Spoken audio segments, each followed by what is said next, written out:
Hello everyone, welcome to the full course online. In this video, we are going to create an account on Dropbox. In order to create an account on Dropbox, open your browser. In the search box, type Dropbox. Here, you can see the links are given. The first link is to log in or sign up. The second one is to install Dropbox for Windows. The third one is Dropbox Basic, which is a free account. Another one is Sign Up, and the last one is Dropbox for Business. We are going to sign up for Dropbox. Click on Dropbox.com. It is the home page of Dropbox. Click on Sign Up.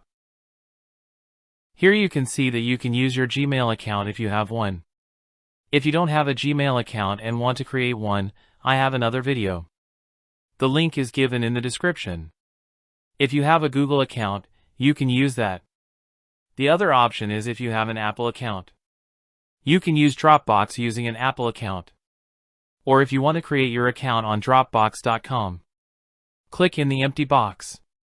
Enter your email address. And click on Continue. The next form is asking about your first name, last name, and password. Enter your first name,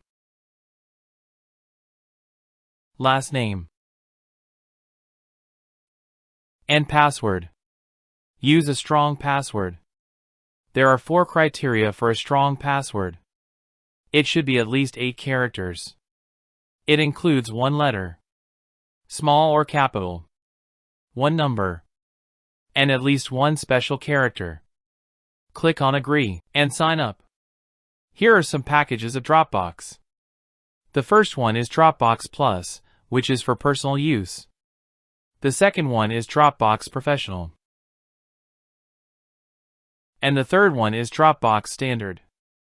Right now, we are going with the free plan, so click on Continue with the 2 GB Dropbox Basic plan.